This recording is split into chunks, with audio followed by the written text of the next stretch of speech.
Gaurkon fandangok lantzen hasiko gea. Eta hasi esaten dut, zeratik jarraitu ingo dugu. Gaurkoan pixka bat fandangoi buruz hitz egingo dugu, bere historien, nola etorri zan, eta datorren saiotan landuko ditugu 20. mende hasieran izan genituen fandango egile izendatuenak. Gaurkoan hasteko fandango batekin hasiko dut, eta fandango hau ez da izango datorren saiotan landuko dituen egile horien fandango bat. Hau da, trikitilari batek bere herriari egindako fandango bat. Iñaki Malbadi trikitilariak egin zion bere herriari, Albizturri zeneko fandangoa. Oso polite. Horregintxe emango diogu hasiera.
Leku batzutan fandangoa, beste batzutan jota. Horripekoare esaten zaio eta trikitixare bai. Jota esaten denean dantzatzeko ari buruz, hain naiz noski. Beste jota bate badaulako, Nafarroan hegoalden Aragoikoarekin zerikusi handia daukena, kantatua dana, ez? Baina, guk jota esaten deunen, fandango hori buruz aigea.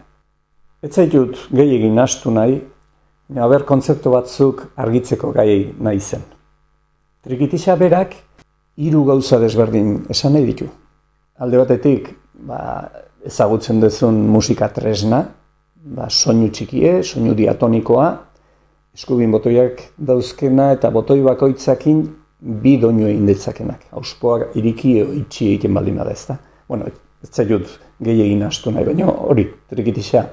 Musika tresna bezala, gero trikitixa baita da, bikotea, musika tresna hori jotzen duna, eta pandero jolea, bikote hori baita trikitixa deitzen da. Eta trikitixa baita da, fandangoa bezala dantzatzen den doinu bat, baina tarten kopla bat, edo bertso bat, edo izaten du, ez? Txapelketatan, trikitixako txapelketatan, harina, fandangoa, trikitixa jotzen da, ezta? Fandango eta jotan arten, baita, berdine da, dantza berdine egiten da, eta jota esaten zaio baita kantautako zati bat daukenari. Bueno, ez dakit, ezer argitu dizudan, edo gehiago nahasteko balio izan duen, baina, guk gure fandangokin aurrea seituko dugu. Fandangoa kanpoko kulturatik etorri zen, 18. menden iritsi zen guregana. Euskal Herria Aragoi aldetik sartu zen, Aragoi aldea Valentzia aldetik, eta Valentzia aldea Andaluzitik.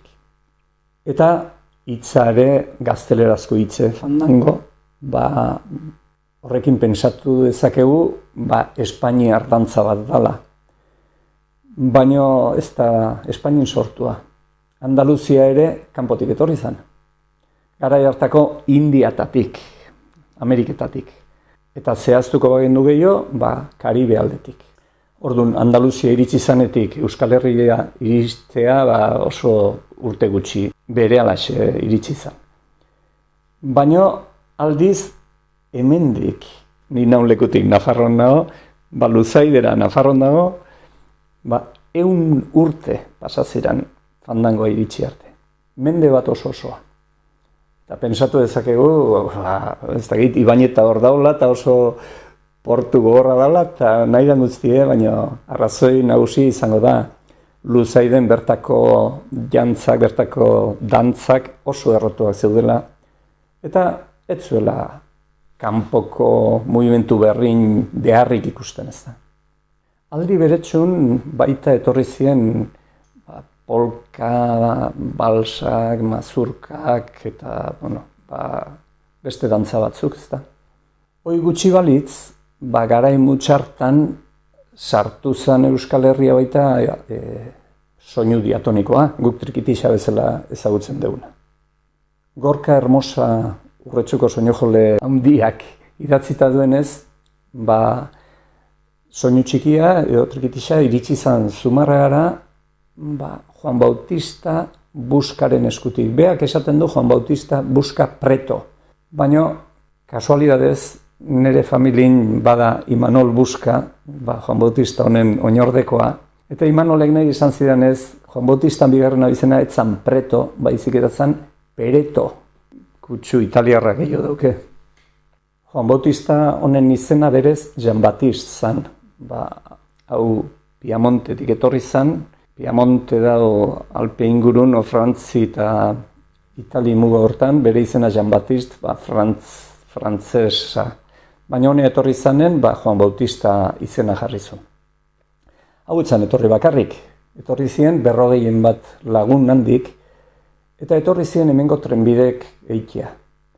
Han esperientzia hundie zuten Alpeetan trenbidek eiken, tunelak eiken, eta hemen hotzaurte inguru hortan eta lan horik inbertzien eta hortara etorri ziren. Kuestioa da, 1864an Zumarran presentatu zalague Juan Bautista trikitixak gineo soinu diatonikokin. Alde batetik, dantza berriak, elkarrenganako kontaktua bultzatzen zuen dantzak. Beste alde batetik, soinua, soinu txikia. Ordu arteko txistuarekiko desberdintasuna handia zen doinun.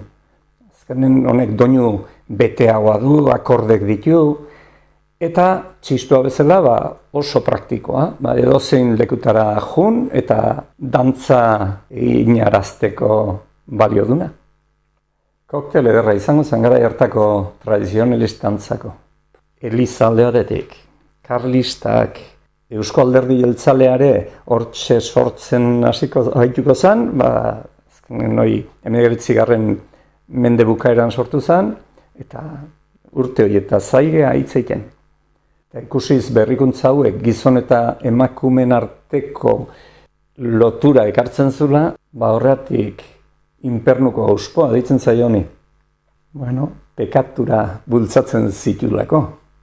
Behin, holaxe, meza bat laguntzea jo nintzen ermita batea, eta Mikel Gartziandiak ematen zuen meza, eta esaten zidan, Juanjo, zeinik esan behar zin, nik infernuko auspoa batek launduta emango nula meza. Horregatik infernuko auspoa, pekaturako gonbidapena egiten bai zuen. Aingeru Bergizesek jasota zuen Bakioko festa programa 1905 urtekoa. Eta zion, al terminar las regatas dará comienzo la animada romería campestre. Se prohíben los pianos de manubrio para que no haya nastes. Los pianos de manubrio, bueno, hemen daukizue. Benetan piano de manubrio zen manibelakin zilindro bat bueltak ematen zitzaion, horrek konotxo batzuk ematen zituen, lengüeta batzuk altxatzen zituen, eta hori izan piano de manubrio, balsak eta egoten zienan, baina piano de manubrio zan hau baita izan ziteken. Nire deitzen zitzaion baita behartxuen pianoa. Eta para que no haya nastes, nasketa egon ez dagin, debekauta dare eskuzko tresna pekatari horiek. Gazten aldetik berriz, jakina, berrikuntza guzti hauek oso ondo ikusiak izango ziren. Eliza, karlistak eta nazionalistak gaindituta sentituko ziren, eta estrategian bat bilauen behar, eta denei atea iriki bai, baino pixkanaka, eta bultzatuz beti fandangoa eta harina. Horrek indartuzun asko, eta urte gutxitan pasazan trikitisa ere infernuko auspoa deitzetik, 20. mende hasieran, 1923 urtean lehenengo trikitisa txapelketa egin zan. Pentsa, bultzatu ere egin zan, baina bultzatu zan fandangoa eta harina bultzatu zalako. Ordu ezkeroz, fandangoa esan dezakegu edozein lekutan, edozein garaitan, eta edozeinek dantzatzeko modukoa dela, ez? Eta horrek eman dio herrikoitasun kutsu bat, ez? Eta naiz eta kanpoko kulturatik etorritako dantza bat dan, oso errotua daut, eta gurea bezala onartuta daukegu. Harina edo porrusalda, edo bizkai dantza, edo auritzen burgeten txakurdantza ere esaten zaio. Hau berriz, iparraldetik etorri zen. Inglaterraldetik etortzen ziren barkuk, Bilboko portua, eta bertan jendek dantzatzen zuen oso dantza harin bat eta saltagarria, ez da? Country dance deitzen ziren beraiek, country musika herrikoia, musika herrikoian dantza. Eta hemen, horregatik esaten zaio askotan, kontradantza, ez? Country dance, hemen, traduzion literal ez da izango, baina kontradantza.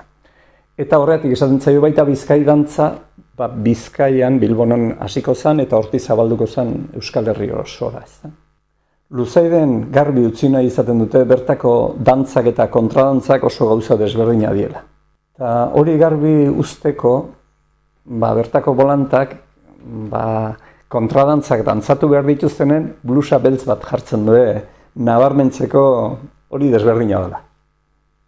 Ematen do, harin batek ez daukela entitate propiorik, beti entzuten dugu fandango baten ondoren, beti. Edozein herritako festatan, edozein musika taldek jotzen du fandango bat, bukatu ondoren bateriaren kaja hasten da.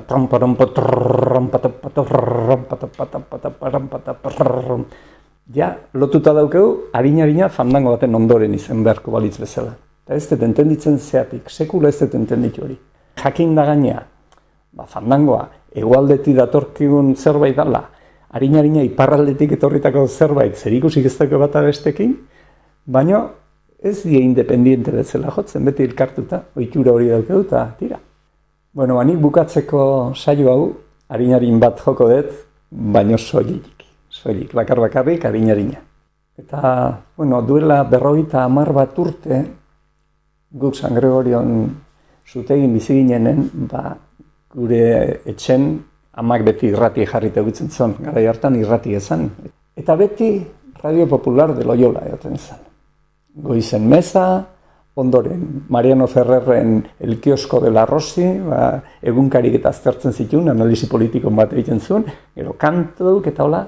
Eta atxaldetan, iluntzetan, ez dakit ze egunetan izaten zen, segurasko asten behin izango zen, baina programa bat egoten zen, landari buruz, nekazari buruz, pixkat mundu hori, baserriko mundu lantzen zuen, ez? Eta programa horren hasierako doinue harinarin bat zen oso polite. Eta hoixe jo nahiko nuke. Ez dakit, ez ze izena dauken, ez zeinena dan, baina eskartuko nizuke pilo bat, zuk baldin badakizu edo, aztarnaren bat ateratzen baldin badakizu edo, argibide bialiko bat zeneake. Nere korreoan, nere helbide elektronikoa, hor YouTubeen sartu ezkio egongo da, baina, bazpare hemen jarriko dizut, biztan, zerbait baldin badakizu, gustora hartuko nuke.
Hauxe zan, gaurko prestauta neukena. Badakizu lagun, ondo badatorkizu, urren arte, eta ondo izan bitarte.